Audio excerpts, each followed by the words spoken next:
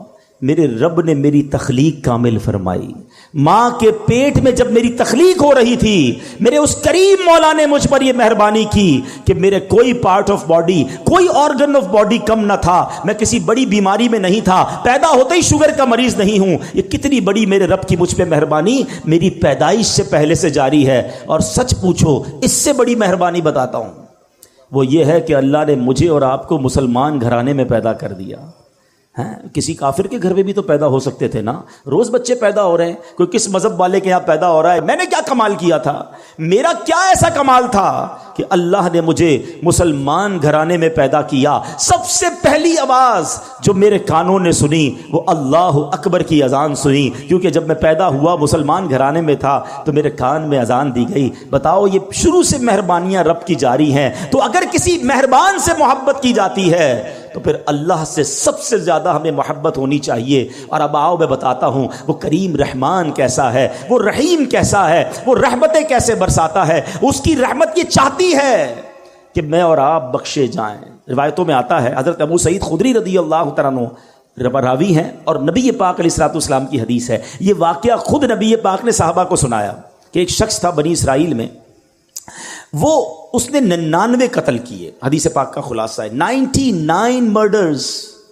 اور اس کے بعد اسے خیال آیا کہ یار بہت ہو گیا، کتنے گناہ کرے گا، اب تو توبہ کر لے۔ وہ ایک راہب کے پاس گیا، سو کالڈ مولوی صاحب، اس زمانے کے بھی سو کالڈ ہوں گے، علم تھا نہیں، لکس لائک، بے شک ہم بھی آج کل ہر داڑھی والے کو عالم دین سمجھ لیتے ہیں، بلکہ اب تو بغیر داڑھی والے کو بھی عالم دین کہنا لوگوں نے شروع کر دیا۔ یہ عجب فنومنا چلا ہے کہ جس کی مرضی وہ اسلام کی انٹرپریٹیشن کر رہا ہے اور لوگ اسے سنی جا رہے ہیں۔ اللہ کے بندوں، عالم دین صحیح عقیدے والے سے بات سنو گے تو سمجھ آئے گی۔ یہ حدیث بھی اسی طرف رہنمائی کر رہی ہے کہ کہنے کو وہ کوئی مذہبی آدمی ہوگا، یہ بندہ چلا گیا اس کے پاس، کہا حضرت 99 قتل کیے ہیں، کیا میری توبہ قبول ہوگی؟ وہ بندہ، اس نے کہا خدا کا خوف کر، 99 بندوں کا قاتل، تیری توبہ قبول نہیں ہونی۔ اس نے اس بندے کو اللہ کی رحمت سے مایوس کر دیا۔ اب وہ پہلے ہی قاتل تھا، اس نے کہا چلو پھر سینچری پوری کرتے ہیں۔ اس نے اس راہب کو بھی مار دیا، 100 قتل کر لیے۔ پھر خیال آیا نہیں، غلط کیا، توبہ کرنی چاہیے۔ پھر کسی عالم دین کے پاس گیا، اب عالم دین نے کہا کہ نہیں، تمہاری توبہ قبول ہو جائے گی، گھبراؤ نہیں، اللہ کی رحمت سے مایوس نہ ہو۔ ایسا کرو، فلاں علاقے میں نیک لوگوں کی ایک بستی ہے، تم ادھر چلے جاؤ اور ان نیک لوگوں کے قریب جا کر اللہ کی بارگاہ میں دعا کرنا، تو اللہ کریم جو ہے تجھ پر رحمت فرما دے گا، تیری توبہ قبول کر لے گا۔ یہ بندے نے نیت کی، اچھی نیت، اور چل پڑا۔ اللہ کی شان دیکھو، راستے میں اس کا انتقال ہو گیا، عذاب کے فرشتے آ گئے، ہم لے جائیں گے، 100 بندوں کا قاتل ہے۔ رحمت کے فرشتے آ گئے، ہم لے جائیں گے، توبہ کی نیت کر لی تھی، چل پڑا تھا، اللہ سے دوستی کا ارادہ کر لیا تھا، یہ چل پڑا ہے۔ اب دونوں قسم کے فرشتوں میں ایک طرح سے بحث شروع ہو گئی۔ عذاب کے فرشتے کہتے ہم لے جائیں گے، توبہ کی تھوڑی تھی، گھر سے نکلا ہی تھا، ارے 100 تو قتل کر دیے ہیں۔ رحمت کے فرشتے کہتے نہیں، اللہ کی راہ پہ چل پڑا تھا، دل میں شرم اور ندامت آ گئی تھی، ہم لے جائیں گے۔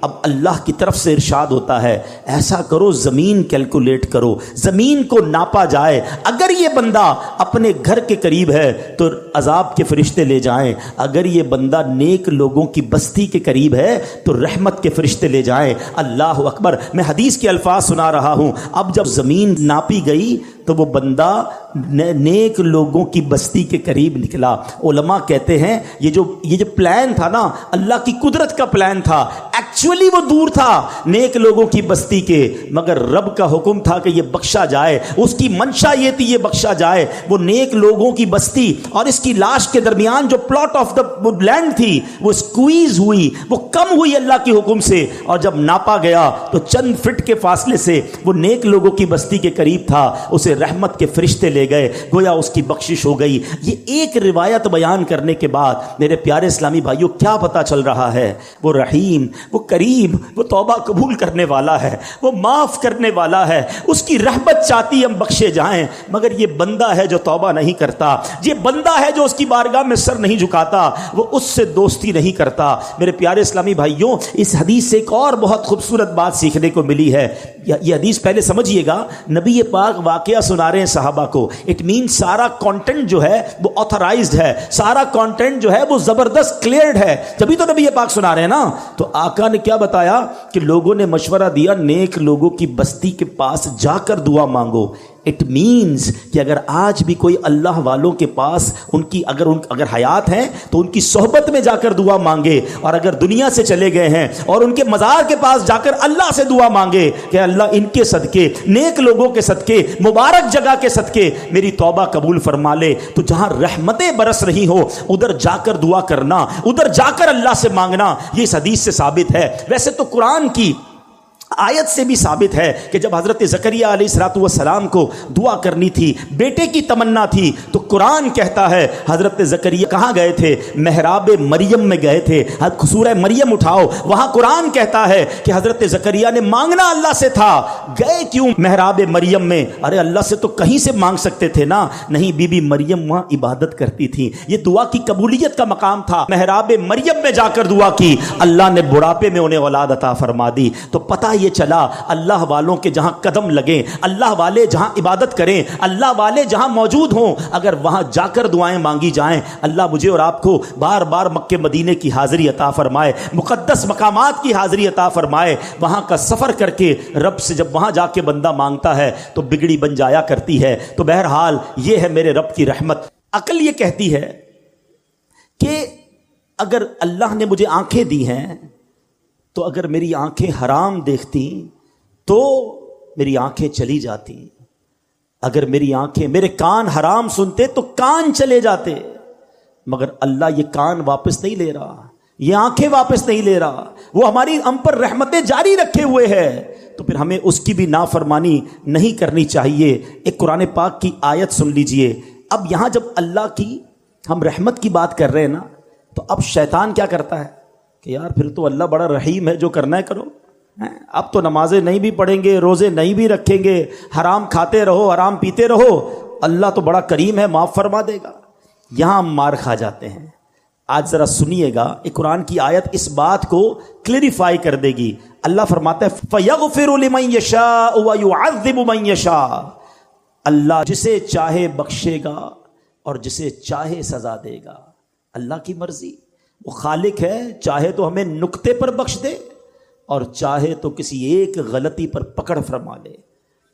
ایمان کی ذرا تعریف سمجھ لیں۔ علماء کہتے ہیں الایمان بین الخوف والرجاء، ایمان خوف اور امید کے درمیان شے کا نام ہے۔ بے خوف بھی نہیں ہونا ہے اور نا امید بھی نہیں ہونا ہے، رحیم کو ناراض بھی نہیں کرنا ہے مگر قہار کے غضب کو دعوت بھی نہیں دینی ہے، اس کے درمیان ہم نے رہنا ہے، تو انشاءاللہ بیڑا پار ہو جائے گا۔ تو آج میرے پیارے اسلامی بھائیوں اس بات کو سمجھنا بہت ضروری ہے۔ اب ذرا ایک بات سمجھیے گا، اللہ کریم نے تین کے اندر تین باتیں پوشیدہ رکھی ہیں۔ یہ ذرا بڑی کمال کی حدیث ہے۔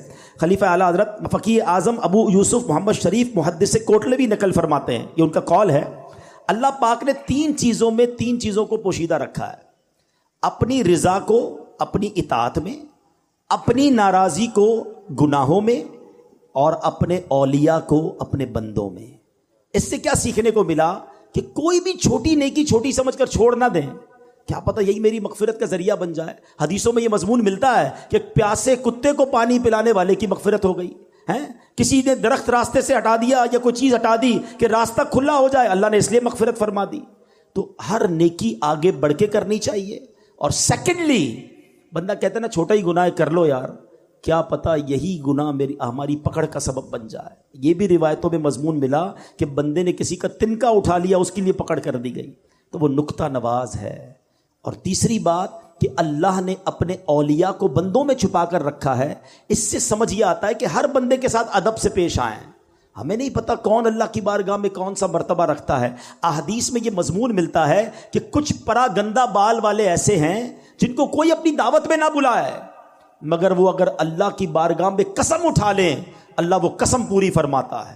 تو پتہ چلا کہ ہمیں نہیں معلوم کہ کون بندہ اللہ کی بارگاہ میں کیا مرتبہ رکھتا ہے. تو کسی کا دل نہ دکھائیں، کسی کو تکلیف نہ پہنچائیں، سب سے عزت سے پیش آئیں. تو بہرحال میرے پیارے اسلامی بھائیوں، آج اللہ کی رحمت کی بات ہوئی ہے نا، تو یہ نیت کر لو کہ انشاءاللہ اللہ کے غضب کو دعوت نہیں دیں گے اور اس کے فرما بردار بندے رہیں گے. آخری بات کر لیتا ہوں. سوچنے کا ایک طریقہ یہ ہے کہ یار گناہ کروں گا تو جہنم کا عذاب ملے گا، قبر میں کیڑے پڑ جائیں گے، ڈر لگتا ہے. ایک گناہ چھوڑنا خوف الہی کی وجہ سے ہے، وہ بھی ٹھیک ہے، مگر اعلیٰ درجہ پتہ کیا ہے؟ امام غزالی لکھتے ہیں کہ بندہ اللہ کی محبت کی وجہ سے گناہ نہ کرے کہ یار محبوب کو برا لگ جائے گا، میرے رب کی ناراضی ہو جائے گی، میں جو کر رہا ہوں یہ رب کی رضا نہیں ہے. خوف سے گناہ نہ کرنا اور ہے اور محبت میں گناہ نہ کرنا اور ہے. خوف سے نماز پڑھنا اور ہے اور محبت میں نماز پڑھنا اور ہے. خوف سے روزہ رکھنا اور ہے کہ یار نہیں رکھوں گا تو جہنم میں ڈال دیا جاؤں گا، اور محبت سے روزہ رکھنا اور ہے کہ میرے اللہ کو پسند ہے، میرے رب کا حکم ہے، میرے خالق کا حکم ہے. اس عبادت کا مزہ ہی اور ہے. تو اللہ کی محبت میں عبادت کرنا سیکھ جائیے. اور اب ایک بات اور یہ کرنی ہے کہ اب دیکھتے ہی دیکھتے رمضان ہمارے سے اب رخصت ہو رہا ہے. ابھی سے ایک دل میں کسک سی اٹھ رہی ہے کہ جناب مسجد آباد ہیں. اب دیکھیں وہ چہرے نظر آ رہے ہیں جو نارملی اس طرح کی محفلوں میں اتنی دیر تک نہیں بیٹھتے. کیا ہے یہ؟ اللہ سے محبت ہے نا. قرآن کی تلاوت ہو رہی ہے، تراویاں ہو رہی ہیں، گھر گھر ماشاءاللہ محفلیں سجی ہیں. لیکن کہتے ہیں ایک دل کے ایک چھوٹے سے کونے سے ایک آواز آ رہی ہے کہ یار رمضان جائے گا، اس کے بعد کیا ہوگا؟ کیا اس بار بھی ایسا کریں گے ہم؟ ہیں ہوتا کیا ہے اب تک جو ہوتا آیا ہے، انڈیلیبریٹلی ایک میسج دیا جاتا ہے. اور کتنا برا میسج ہے کہ اے شیطان، جب تک تو قید تھا نا اللہ کے بندے تھے، نماز پڑھ رہے تھے، اور جب تو رہا ہوا اب ہم تیری بات مانیں گے. یہ نہیں ہونا چاہیے. رحمت اللہ فرمائے اور بات ہم شیطان کی مانیں. اور دیکھیں یہ رمضان ایکچولی نیٹ پریکٹس ہے. چلو اسپورٹس مین کی زبان میں سمجھا دیتا ہوں کہ پہلے پریکٹس ہوتی ہے اور پھر مقابلہ ہوتا ہے نا. یہ پورا مہینہ پریکٹس کروائی گئی ہے شیطان کو بند کر کے کہ عبادت کر لو، گناہ چھوڑ دو، نیک اعمال کرو، تلاوت کرو. اور جیسے ہی مقابلہ شروع ہوا ایسا لگتا ہے پہلی بال پہ آؤٹ ہو جاتے ہیں. چاند رات کو عشاء کی نماز میں لوگ غائب ہو جاتے ہیں، عید کے دن فجر میں نمازی نہیں ہوتے. ارے بھائی پورا مہینہ نماز پڑھی تھی، اب کیا ہو گیا؟ کیا نماز صرف رمضان میں فرض تھی؟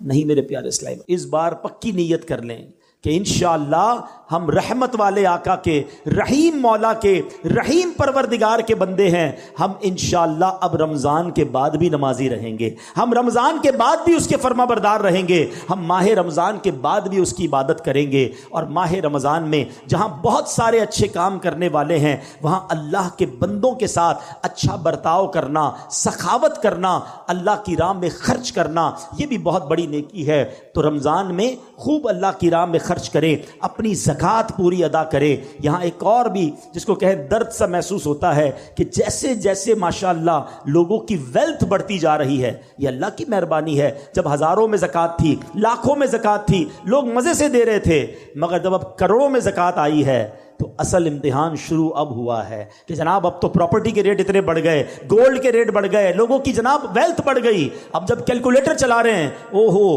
5 کروڑ روپے زکوٰۃ، 10 کروڑ روپے زکوٰۃ. اللہ کے بندے تجھے 10 کروڑ کی زکوٰۃ بری لگ رہی ہے، اللہ نے 4 ارب دیے ہیں تبھی 10 کروڑ زکوٰۃ بنی ہے نا.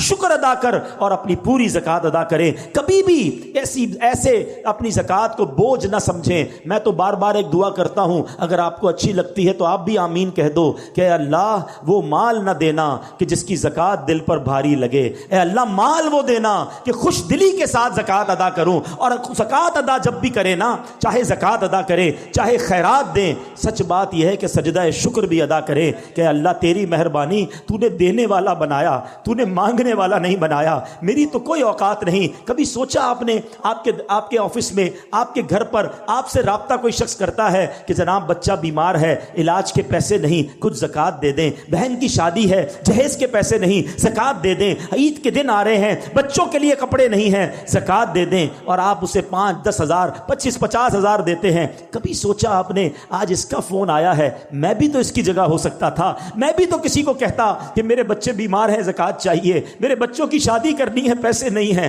میں نے کیا ایسی نیکی کی ہے، میں نے کون سا اتنا بڑا کمال کر لیا ہے کہ اللہ نے مجھے دینے والا بنایا اسے مانگنے والا بنایا۔ خدا کی قسم یہ فقط رب کی مہربانی ہے جو اللہ نے مجھ پر اور آپ پر یہ احسان کیا ہے۔ تو آلویز جب بھی کوئی نیکی کریں، چاہے صدقہ کریں، خیرات کریں، چاہے آپ نماز پڑھ رہے ہیں، یہ نہ سمجھو میں نے کچھ کیا ہے، یہ صرف اللہ کی مہربانی ہے۔ ولا حول ولا قوت الا باللہ العلی العظیم۔ اللہ کا شکر ادا کر کے یہ کام کیا کرو، اللہ تمہیں اور عطا فرمائے گا۔ اور اپنی زکوٰۃ صدقات سب سے پہلے اپنے غریب رشتہ داروں کو دیں۔ ہاں یہاں ایک غلطی لوگ کر جاتے ہیں، یقیناً صدقہ اور خیرات اپنے غریب رشتہ داروں کو دینے کا زیادہ ثواب ہے، لیکن اس میں ثواب جب ملے گا جب وہ زکوٰۃ کے مستحق بھی ہوں، تو زکوٰۃ کے مستحق رشتہ دار ڈھونڈیں ان کو دیں، آپ کو ثواب زیادہ ملے گا۔ اپنے قریب رفقا، آپ کے جاننے والوں میں اگر کوئی زکوٰۃ کا مستحق ہے پہلے اس کو دیں۔